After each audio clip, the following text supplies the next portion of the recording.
écoutez, je viens de la gauche souverainiste, la gauche patriote, puisque j'ai eu, il y a 20 ans déjà, un engagement auprès de Jean-Pierre Chevènement, en tant que simple militant.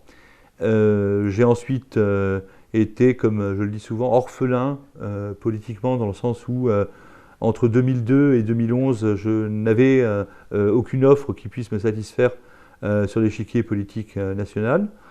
Donc j'ai fait de la politique autrement pendant cette période-là, de façon un peu flottante. En revanche, en 2011, j'ai assisté aux évolutions du Front National, et bien qu'originaire, comme je viens de vous le dire, de la gauche, dans la mesure où je ne pense plus en termes de gauche et de droite depuis très très longtemps, je dirais en réalité depuis 1992, depuis le référendum sur Maastricht. Eh bien, même si ça m'a fait parfois un peu bizarre, ça n'a pas non plus été quelque chose d'insurmontable. J'ai rejoint le Front National en 2011 parce que je me reconnaissais, ce qui n'était pas le cas dans la ligne incarnée par Jean-Marie Le Pen, qui, à mon sens, était économiquement beaucoup trop libérale.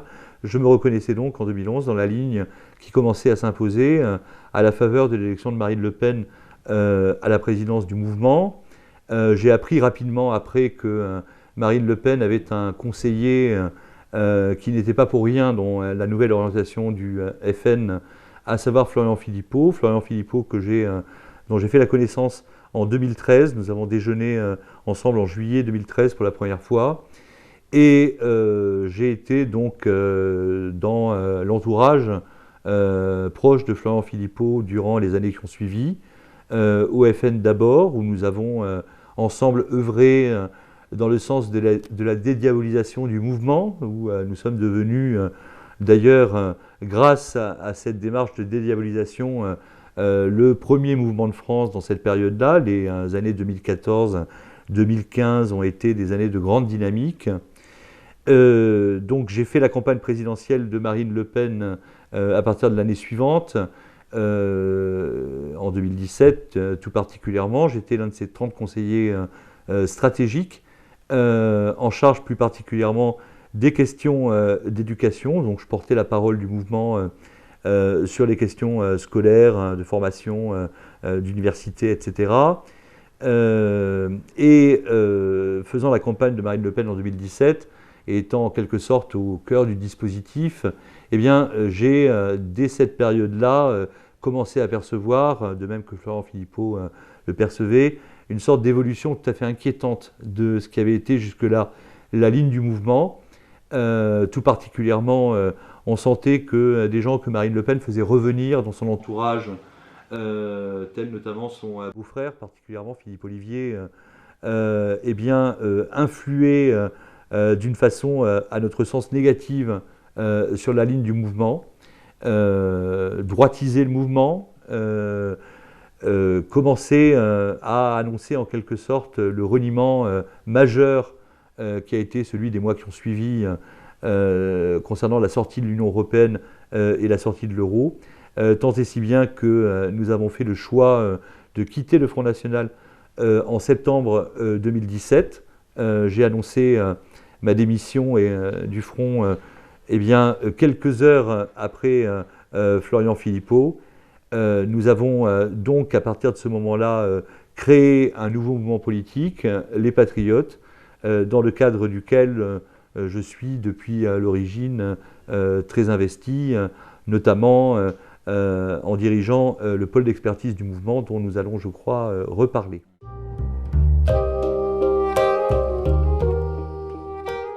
Alors, l'initiative de Défi Souverainiste est connectée au mouvement Les Patriotes, bien sûr. Je viens de l'évoquer, le mouvement Les Patriotes possède au nombre de ses instances un pôle d'expertise que je dirige. C'est une instance statutaire puisque elle est prévue par l'article 11 des statuts des Patriotes.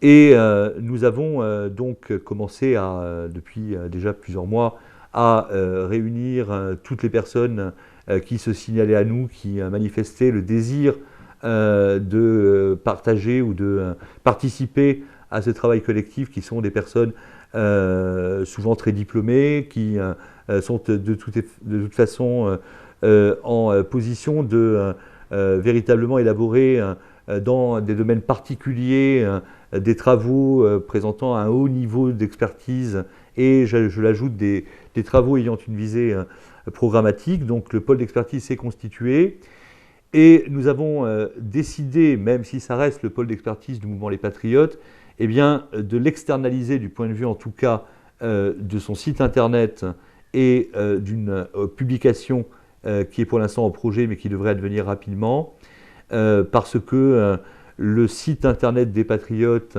est un site d'un parti politique, d'un mouvement politique. Or, le pôle d'expertise agit surtout à un niveau métapolitique. Donc, pour des raisons notamment pratiques et d'ergonomie, il nous a semblé que le site du mouvement n'était pas tout à fait propre à ce que nous y publions des travaux comme ceux que nous produisons, ce qui nous a conduit donc à mettre en place un site autonome. Le nom Défi souverainiste étant le nom du site, son adresse internet est www.souverainisme.fr, mais le site en lui-même s'appelle Défi souverainiste et c'est le nom de la future revue, donc il sera largement centré sur une publication papier. Nous avons fait le choix de lancer une publication papier qu'on annoncera ultérieurement lorsqu'elle sera véritablement lancée, parce que nos contributeurs produisent des travaux qui sont à la fois souvent longs et de haute tenue, disons, intellectuelle. Et le réalisme nous conduit à reconnaître que Internet n'est pas un support adéquat, d'où la nécessité d'une publication papier, donc Défi souverainiste, dont c'est aussi le nom de notre site Internet.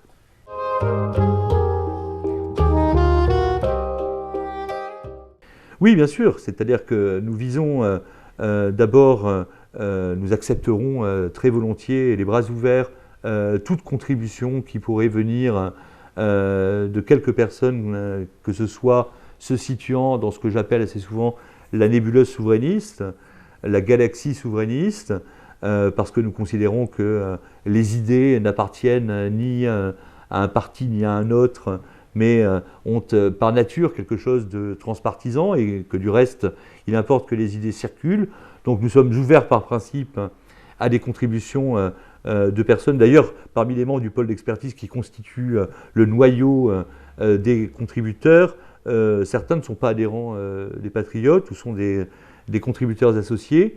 Donc nous accepterons tout à fait volontiers des contributions de gens venant de l'extérieur. Il en sera de même, bien entendu, pour la revue, qui sera elle aussi ouverte à quiconque souhaiterait y publier quelque chose qui puisse présenter un intérêt et qui puisse relever surtout, j'ajouterais, d'une adhésion sincère aux fondamentaux du souverainisme. Et j'ajoute à terme, à moyen terme, j'espère, que nous pourrons organiser, cela dépendra des restrictions et de leur évolution, que nous pourrons organiser des colloques et des séminaires auxquels seront très naturellement invités des gens appartenant à cette mouvance ou à cette galaxie souverainiste que j'évoquais à l'instant.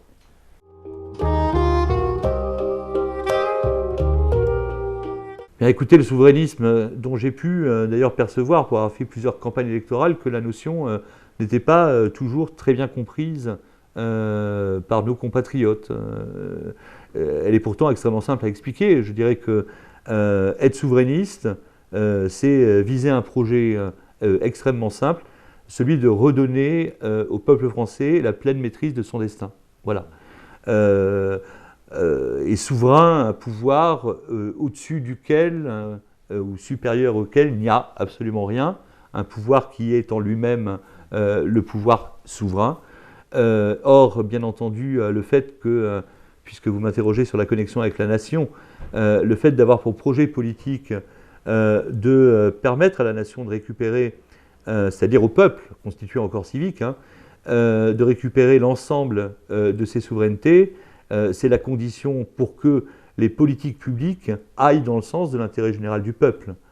Donc pour nous, ça nous paraît une nécessité à tous égards, et c'est surtout une rupture majeure par rapport à toutes les politiques qui ont été conduites durant les 30 ou 40 dernières années, où effectivement, eh bien, il s'est agi de nous déposséder de tous nos pouvoirs souverains, au point qu'aujourd'hui, particulièrement dans le contexte de notre appartenance à l'Union européenne, nous n'avons ni le pouvoir de battre monnaie, ni le pouvoir de déclarer ou de décider de la guerre et de la paix, ni, bref, aucun des pouvoirs qui appartiennent de façon intrinsèque à la nation pourtant.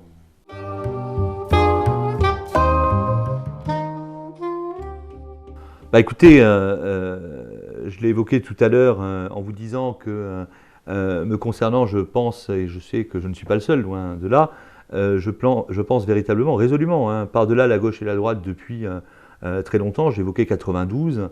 Bon, à chaque fois qu'on interroge, qu'on veut bien les interroger, les Français sur des questions majeures, la question majeure de la souveraineté, c'est-à-dire la question de notre appartenance à l'Union européenne, que ce soit 92, que ce soit 2005, le traité constitutionnel européen. Il est vrai qu'on ne les a pas interrogés depuis, après avoir provoqué ce déni de démocratie absolument insupportable qu'a été donc la ratification du traité de Lisbonne par la voie parlementaire. Mais à chaque fois qu'on a interrogé et qu'on interrogera, si ça doit être le cas par le futur, les Français sur la question majeure de la souveraineté, c'est-à-dire de leur appartenance à l'Union européenne, on voit qu'il n'y a plus ni gauche ni droite. En réalité, il y a des lignes de fracture qui passent à gauche et qui passent à droite. Il y a une partie des forces habituellement considérées comme à gauche, habituellement considérées comme à droite, qui votent, qui se déterminent de la même façon pour la souveraineté contre notre appartenance à l'Union européenne.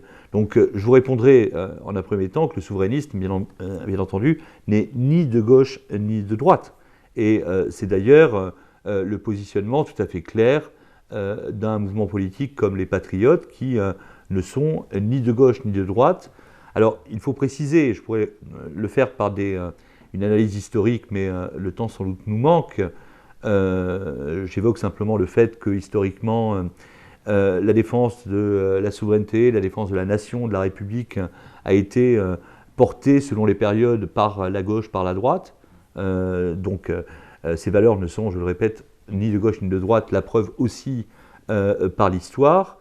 Je voudrais préciser ce que j'entends par ni gauche ni droite.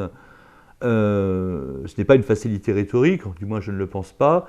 J'ai évoqué les lignes de fracture qui traversent chacun des deux camps dès lors qu'ils ont à se déterminer sur la question majeure de la souveraineté. En fait, les forces gouvernantes, les forces dirigeantes depuis les 30 ou 40 dernières années ont été alternativement la gauche non souverainiste ou la droite non souverainiste. Le dernier avatar de ce que l'on pourrait donc appeler le système, c'est le macronisme qui s'est présenté comme ni de gauche ni de droite, mais le ni de gauche ni de droite du macronisme, c'est en réalité le pire pour nous de la gauche et de la droite, parce que c'est la gauche et la droite, justement non souverainistes, qui ont renoncé à défendre la souveraineté nationale, la souveraineté du peuple français. Pour notre part, et pour achever de vous répondre, eh bien, et je le répète, ce n'est pas qu'une facilité rhétorique, c'est plus profond que cela, nous voulons être le meilleur de la gauche et de la droite, c'est-à-dire réunir la gauche et la droite souverainiste.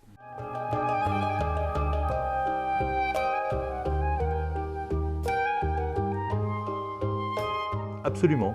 Dans la mesure où les propositions de participation, de contribution écrite ou de participation à des séminaires ou des colloques que j'évoquais tout à l'heure et que nous organiserons lorsque la situation le permettra, à condition que ces propositions reposent sur un engagement souverainiste sincère. Parce que, sans ouvrir ici de polémique, je dirais qu'il y a des souverainistes Canada Dry qui se présentent comme tels, mais qui en réalité le sont assez peu quand on regarde de près. Bon, j'évoque une dernière fois le RN. Pour moi, le RN n'est absolument plus un parti souverainiste, bien entendu, pour donner un exemple.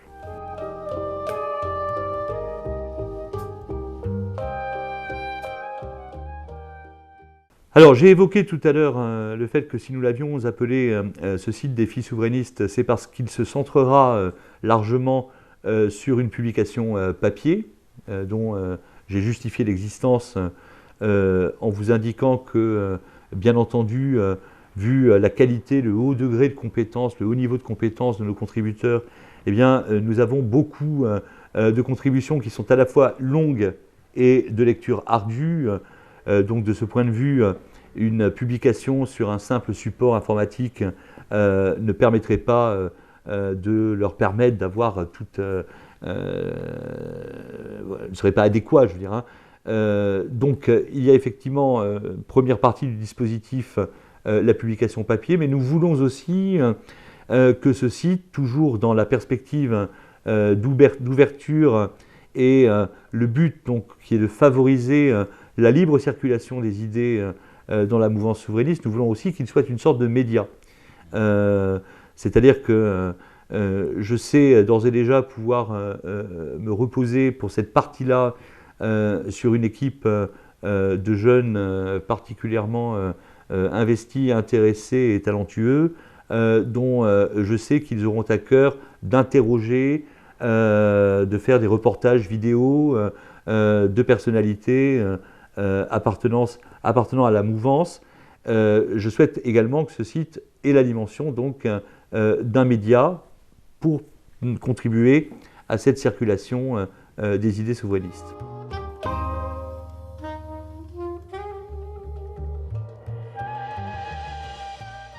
Ah, j'en suis absolument convaincu, et je vous dirais même les choses plus clairement, je suis à peu près certain que même en l'état actuel des choses, le souverainisme est au fond majoritaire dans l'opinion française. Preuve en est, je sais bien que la France n'est pas le seul cas, qu'il n'y a plus eu depuis 2005, depuis cette sorte de détournement insupportable de la démocratie par, je le répète, la réinjection des dispositions du TCE via le traité de Lisbonne ratifié par voie parlementaire, que les Français n'ont plus été interrogés sur la question pourtant absolument essentielle de la souveraineté. Je crois que c'est la raison principale, c'est que nos élites savent bien, au fond, que le souverainisme est une idée qui est potentiellement majoritaire dans l'opinion publique. Je rappelle tout de même que lors du référendum de 2005 sur le TCE, c'était 55% de Français qui ont refusé ce traité constitutionnel européen. Donc, je ne doute pas un seul instant de l'avenir du souverainisme, et c'est heureux parce que c'est une condition de salut. C'est une condition de salut particulièrement du point de vue du bien-être social de nos compatriotes, dont on sait bien qu'il est très profondément mis à mal par des politiques justement non souveraines qui en fait répondent aux seuls intérêts d'une oligarchie mondialiste. Maintenant, le rapport que j'ai à cet avenir n'est évidemment pas un rapport incantatoire. Il nous appartient de faire de l'avenir une réalité, de faire de cet avenir une réalité, ce qui bien évidemment passe par nos actions politiques en tant que mouvement politique, qui lui aussi est ouvert bien sûr au rassemblement de différentes tendances du souverainisme, et pour ce qui nous intéresse plus particulièrement aujourd'hui, à notre travail métapolitique, permettant effectivement de donner corps aux idées et de permettre au sein de la galaxie souverainiste leur libre circulation pour qu'elles renforcent leur position majoritaire et le deviennent pour de bon.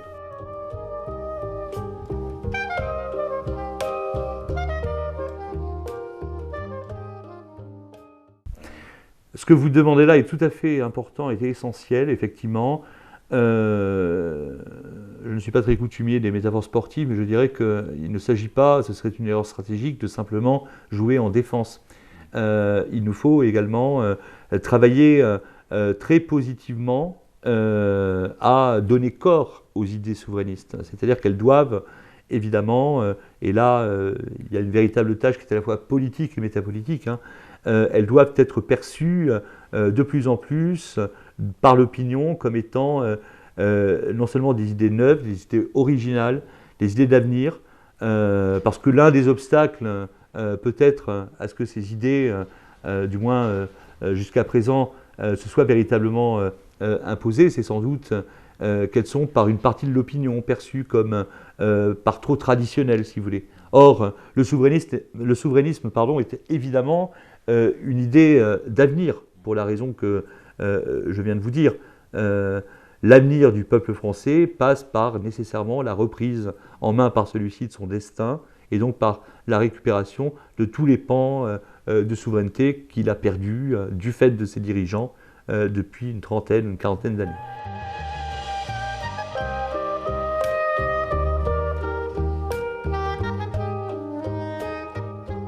On cite très abondamment Gramsci sur cette question. Gramsci que j'ai lu, c'est un rayon de bibliothèque quand même, avec intérêt et passion.